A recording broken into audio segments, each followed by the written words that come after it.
Bienvenidos, aquí desarrollaremos el tema de las fuentes jurídicas externas del derecho ambiental. Si recordamos las características de este derecho, una de ellas era la supranacionalidad. ¿A qué se refiere? ¿Por qué esta internacionalización del derecho ambiental? Porque ni el ambiente ni los problemas ambientales que de él derivan reconocen las fronteras de los estados. Por ello no puede regularse de manera aislada en cada nación. Ahora comenzaremos por una definición de lo que es el derecho ambiental internacional. El derecho ambiental internacional constituye el ordenamiento jurídico destinado a regular las relaciones de coexistencia, cooperación e interdependencia, institucionalizado o no, entre los actores, que tiene como objetivo la protección internacional del ambiente, o el conjunto de normas jurídicas de carácter internacional destinado a la protección del ambiente en cualquiera de sus formas. A partir del concepto anterior, podemos plantear diferentes supuestos ambientales internacionales. En cuanto al contenido del derecho ambiental internacional, podemos distinguir tres categorías de normas. Por un lado tenemos los instrumentos internacionales que buscan proteger los elementos ambientales que pertenecen a toda la humanidad. En segundo lugar, encontramos los instrumentos internacionales que protegen los elementos ambientales que pertenecen a dos o más estados. Y por último, los instrumentos internacionales que intentan proteger los daños extraterritoriales producidos por el uso de los recursos naturales y bienes ambientales dentro de los estados. Ya vimos el concepto y el contenido del derecho ambiental internacional. ¿Cuáles les parece que pueden ser sus características? Nosotros aquí, siguiendo Juste Ruiz, distinguiremos 4 características. La primera tiene que ver con la funcionalidad. ¿Qué quiere decir esto? Es que este derecho internacional surge con el objetivo concreto de proteger el medio ambiente. Es por eso que se trata de un derecho preventivo y tuitivo, que busca prevenir el daño ambiental. La segunda característica que destacaremos es la multidimensionalidad. Esto es consecuencia directa de que el objeto del derecho ambiental internacional, al ser el ambiente, tiene características de multifacético e indivisible. Las últimas 2 características que podemos vincular entre sí es el predominio del soft law y la emergencia del hard law. ¿Qué querrán decir? Empecemos por el predominio del soft law. Se dice que el derecho ambiental internacional es un derecho blando o flexible. ¿Se imaginan qué puede ser esto? Se debe a 2 cuestiones. Por un lado, a que se expresa mediante instrumentos internacionales que no son obligatorios para los estados, es decir, que no tienen por sí mismos fuerza jurídica vinculante. Entre ellos encontramos las declaraciones, los programas, las actas finales de las conferencias internacionales. La última característica es la emergencia del hard law. Si bien el derecho ambiental internacional se expresa en su mayoría mediante derecho blando flexible, para la protección de los espacios comunes terrestres se nota esta emergencia del derecho duro, es decir, que establece obligaciones para los estados. Bueno, hasta acá nos hemos referido al concepto, al contenido y a las características del derecho ambiental internacional. ¿Cuáles les parece que pueden ser sus principios? Aquí solo distinguiremos 5. Comencemos por el principio de interdependencia ecológica. ¿De qué se tratará la interdependencia ecológica? ¿A qué hará referencia? Esto tiene que ver con que si bien el Estado es soberano en su territorio acerca del uso de los recursos naturales, debe tener presente que sus acciones van a repercutir, es decir, que van a tener consecuencias en el resto del planeta. Supongamos que el Estado quiere deforestar todo su territorio para destinarlo a la actividad agrícola. Esto va a influir en el problema ambiental de la humanidad en cuanto a la extinción acelerada de las especies vivas. Por otro lado, el segundo de los principios es el de solidaridad y de cooperación, que es un principio general para el derecho internacional, pero particularmente en el derecho ambiental, ya que el ambiente es un bien colectivo. Por eso es importante que entre los estados cooperen y se informen para prevenir el daño ambiental. El tercer principio tiene que ver con la universalidad, ya que si bien los bienes naturales se encuentran en el territorio de cada estado, se entiende que el bien ambiental es patrimonio de toda la humanidad. El cuarto principio tiene que ver con la regulación jurídica integral. Por un lado, se refiere a la armonización y a la unificación de los regímenes de los distintos estados con respecto al medio ambiente y por otro lado a la capacidad del legislador y del juez en aplicar esta normativa de manera integrada. El último principio al que haremos referencia tiene que ver con la responsabilidad común pero diferenciada de los Estados. ¿Esto por qué es así? Porque los Estados han contribuido en distintos grados a la contaminación medioambiental a nivel global. Por ello su responsabilidad va a ser distinta. Bueno, ahora los invito a realizar la actividad de transferencia disponible en el aula abierta. Esta tarea les ayudará a incorporar los conceptos estudiados. Al regreso del intervalo les muestro las claves de respuesta.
Ahora veremos las fuentes de este derecho ambiental internacional.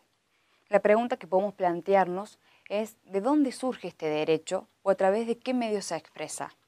Particularmente, ¿dónde encontramos el derecho ambiental internacional? Lo encontramos en distintos instrumentos internacionales, que pueden ser vinculantes o no vinculantes. Pero antes de avanzar en esta clasificación, ¿de dónde surgen estos instrumentos internacionales? Siguiendo a Orellana, distinguimos 4 fuentes. En primer lugar, las conferencias multilaterales de estados, también puede ser de organismos intergubernamentales, como de organismos no gubernamentales internacionales, así como también de comités de expertos independientes. Y ahora volvamos a esta distinción entre los instrumentos vinculantes y no vinculantes. Los vinculantes son aquellos que establecen obligaciones para los estados, mientras que los no vinculantes son aquellos que no establecen obligaciones para las partes, es el llamado derecho blando, que es preeminente en el derecho ambiental internacional. Comencemos entonces por los instrumentos vinculantes. Si dijimos que en el derecho ambiental internacional prevalece el derecho blando o los instrumentos que no son vinculantes, ¿cuáles podrían ser ejemplos del hard law? La Convención Marco de las Naciones Unidas sobre Cambio Climático y el Convenio sobre Diversidad Biológica constituyen los ejemplos principales. Estos surgen de la Cumbre de la Tierra de Río del año 92. Es fundamental que las partes firmantes acuerden que dicho instrumento se rige por el derecho internacional, conforme al artículo 2, inciso A de la Convención de Viena sobre el Derecho de los Tratados. Pasemos ahora a los instrumentos no vinculantes. Entonces acá, si la mayoría del derecho ambiental internacional se plasma en derechos blandos o flexibles o que no son vinculantes para los estados, ¿cuál sería su importancia? Recordemos los principios básicos del derecho ambiental internacional. Los mismos surgen principalmente de la Declaración de Río 92, que surge de la Conferencia de Naciones Unidas sobre Medio Ambiente y Desarrollo. Estos principios no son vinculantes para los estados, pero pueden incluirse en tratados internacionales que obligan a las partes de manera específica o bien se pueden incluir en el derecho interno de los estados. Es decir, que por cualquiera de esas dos vías se pueden hacer obligatorios esos principios de manera general, se materializan y adquieren fuerza jurídica vinculante. Pero entonces, ¿cuáles son las fuentes del derecho ambiental internacional? Si tomamos las fuentes del derecho internacional público que se expresan en el artículo 38 del Estatuto de la Corte Internacional de Justicia, diremos que son las convenciones internacionales, la costumbre internacional, los principios generales del derecho, las decisiones judiciales internacionales y la doctrina. Para finalizar la clase haremos referencia al derecho ambiental comparado. Aquí solo citaremos la Constitución Española de 1978 por constituir un antecedente directo del artículo 41 de nuestra Constitución. Ahora es el turno de que ustedes apliquen los conocimientos adquiridos. Para ello, los invito a realizar una actividad para organizar esta información. Los espero a la vuelta con la clave de respuesta.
Bueno, aquí veremos la evolución del derecho ambiental internacional.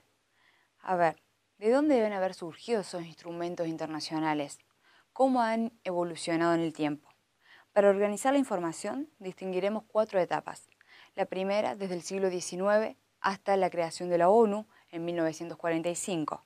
La segunda, que va desde la creación de la ONU hasta la primera Conferencia de Naciones Unidas sobre Medio Humano en Estocolmo en el año 1972. La tercera va desde esa cumbre de Estocolmo de 1972 hasta la Conferencia de Naciones Unidas sobre Medio Ambiente y Desarrollo de Río de Janeiro en el año 1992. Y por último, la última etapa va desde 1992, desde esa cumbre de Río de Janeiro, hasta la actualidad. Vamos entonces con la primera etapa, desde el siglo XIX hasta la creación de la ONU en 1945. Se dice que en la segunda mitad del siglo XIX comenzaron a sancionarse los tratados sobre pesca y sobre algunas especies de plantas. Estos tratados tenían como fin la protección de estos recursos por cuestiones económicas más que ambientales. Es por esto que esta etapa es una protección antropocéntrica de los recursos naturales. La segunda etapa, que va desde la creación de la ONU en 1945 hasta la Conferencia Mundial de Naciones Unidas sobre el Medio Humano de 1972, ¿por qué les parece que se puede incluir la creación de la ONU como un hito fundamental en el desarrollo de este derecho ambiental internacional? Si bien la Carta de Naciones Unidas no hace referencia a la protección del medio ambiente, la mayoría de los autores la considera como un hito fundamental en el desarrollo de este derecho ambiental internacional.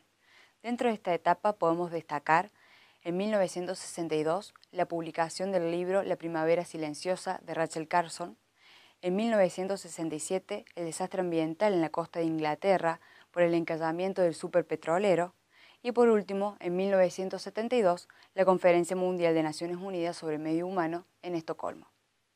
La tercera etapa entonces va desde Estocolmo de 1972 hasta la Conferencia Mundial de Naciones Unidas sobre Medio Ambiente y Desarrollo del año 1992. Aquí, ¿qué tenemos para destacar? En 1982 se sanciona la Carta Mundial de la Naturaleza por la Asamblea General de Naciones Unidas. Se trata de un instrumento no vinculante que contiene varios principios para la conservación y la protección de la naturaleza.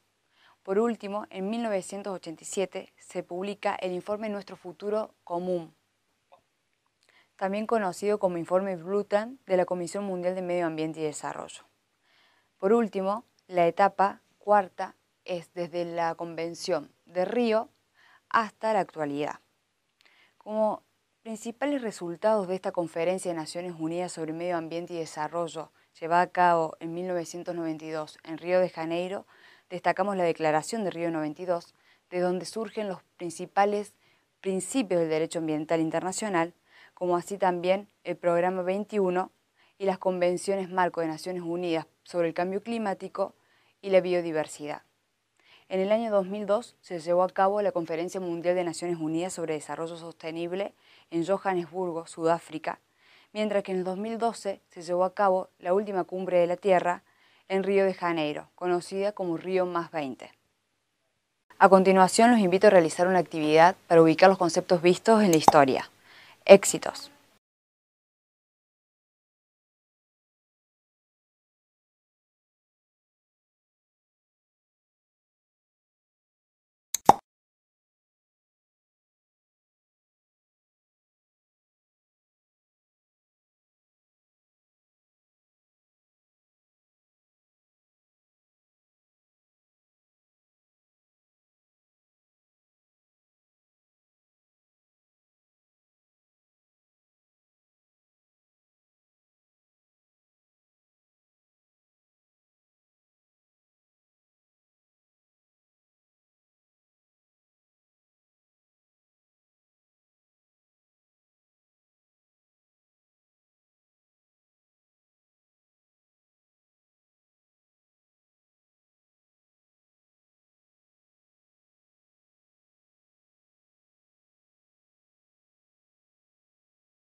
Ahora veremos el Sistema de Naciones Unidas, referido a la protección medioambiental a nivel internacional.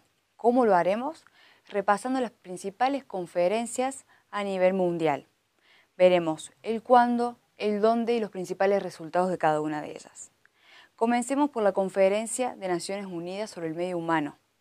¿Cuándo? En 1972. ¿Dónde? En Estocolmo, Suecia. Entre sus resultados destacamos que los documentos eran solamente de carácter declarativo. Está la Declaración de Estocolmo de 1972, el Plan de Acción. Ahora destacaremos la Conferencia de Naciones Unidas sobre Medio Ambiente y Desarrollo. ¿Cuándo? En 1992. ¿Dónde? En Río de Janeiro, Brasil. Entre sus resultados, ¿qué vamos a destacar? Que sigue la perspectiva antropocéntrica de Estocolmo en 1972, pero incorpora el concepto de desarrollo que surge en 1987 de la Comisión Mundial para el Medio Ambiente en el conocido informe Brundtland. Entre sus resultados está la Declaración de Río 92, ya conocida por sus principios. Como documentos vinculantes destacamos la Convención Marco de Naciones Unidas para el Cambio Climático y el Convenio para la Diversidad Biológica. Uno de los últimos resultados para destacar es el Programa 21, que es un plan de acción para lograr los objetivos en el siglo XXI. Destacamos también la Conferencia de Naciones Unidas sobre Desarrollo Sostenible, conocida como Río +10. ¿Cuándo? En el 2002. ¿Dónde? En Johannesburgo, Sudáfrica. El principal resultado es la Declaración sobre Desarrollo Sostenible. Por último, destacamos la Conferencia de Naciones Unidas sobre Desarrollo Sostenible, conocida como Río +20, ¿cuándo? En el año 2012, donde, de nuevo, en Río de Janeiro, Brasil. El principal resultado es el informe El futuro que queremos. Para finalizar, los dejamos con un spot sobre lo que fue Río +20. 1992. Divisor de águas. O Brasil buscava caminho de maior integração com a comunidade internacional. E como todo país que quer crescer, precisava adotar novo modelo de desenvolvimento.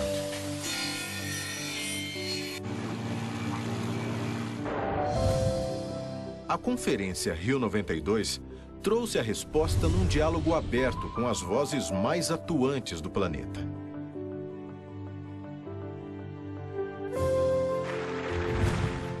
Mais de 170 países. Mais de 100 governantes.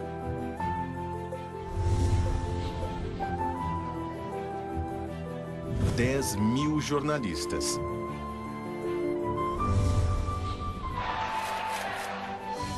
16.000 ONGs presentes.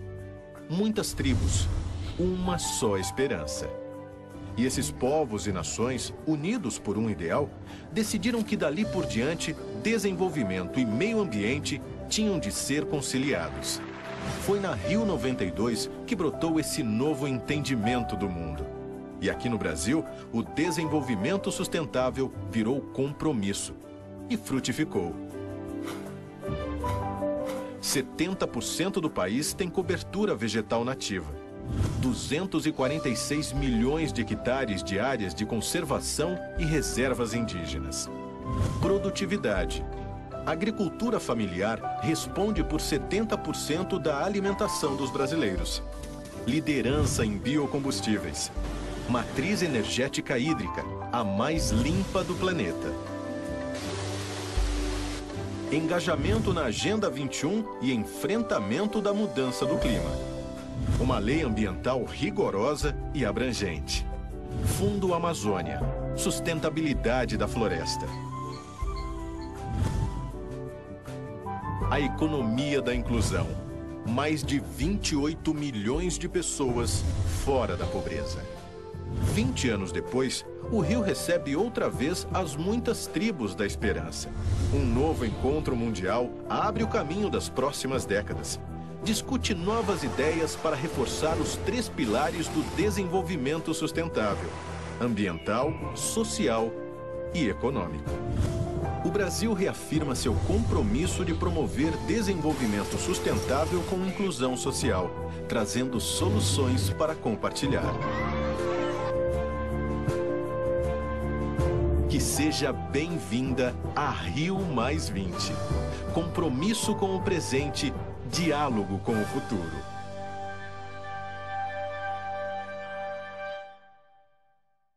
A lo largo de esta clase pudiste organizar y afianzar conocimientos, pero por sobre todo validarlos. Ya estás en condiciones de realizar la actividad práctica integradora. ¡Éxitos!